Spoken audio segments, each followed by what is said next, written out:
Alors, maintenant à présent, on va voir les nouvelles formules, celles que vous devez apprendre en 5e. Donc, il y en a 3. L'aire d'un triangle quelconque pour tous les triangles, puisqu'en 6e, on n'a vu que les triangles rectangles.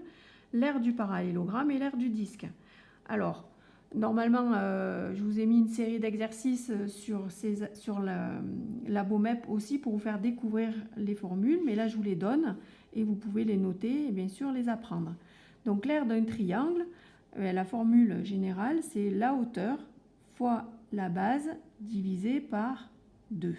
Alors, sachant que la hauteur, il va falloir la tracer, et je vous rappelle ce que c'est. Dans un triangle, la hauteur, c'est une droite qui passe par un sommet et qui est perpendiculaire au côté opposé. Donc, c'est là où on marque l'équerre.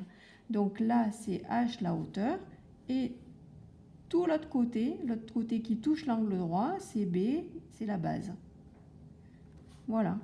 Donc en fait, on reprend la formule qu'on a vue dans le cas du triangle rectangle, mais dans le cas d'un triangle quelconque, il faut tracer, il faut rajouter cette hauteur, ce n'est pas un côté.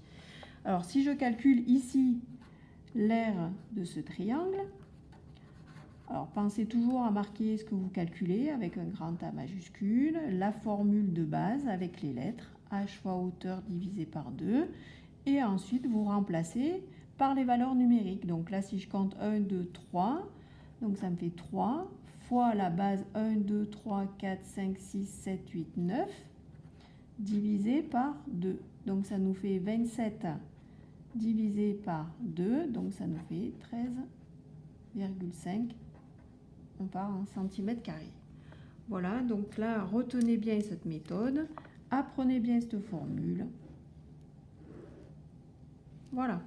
Alors, on peut passer à la deuxième formule d'aire, c'est celle du parallélogramme. Mais là aussi, on a aussi besoin d'une hauteur. Donc, en fait, la hauteur du parallélogramme, elle passe par un sommet et elle est perpendiculaire au côté opposé. Et ça nous détermine aussi une base, l'autre côté qui touche l'angle droit. La formule, c'est la hauteur fois la base, tout simplement. Alors ça, c'est pareil, c'est à apprendre par cœur. Et dans notre cas ici, si je calcule donc l'aire de ce parallélogramme, là, la hauteur, elle fait 1, 2, 3, 4. Donc j'écris toujours la formule et je remplace par les valeurs, 4, et la base c'est 1, 2, 3, 4, 5, 6, 7, 8, fois 8. Et puis bien sûr, il ne faut pas diviser par 2 pour le parallélogramme. Et donc là, ça nous donne directement 32 mètres carrés. Alors juste un petit mot pour, comprendre comment on trouve la formule. Simplement, il suffit de découper le petit triangle qui est formé par la hauteur, là, que je vous symbolise en vert.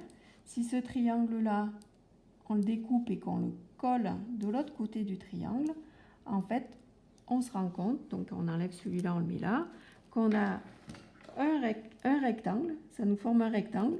Son côté, c'est la hauteur, et le deuxième côté, en fait, ça correspond à la longueur de la base.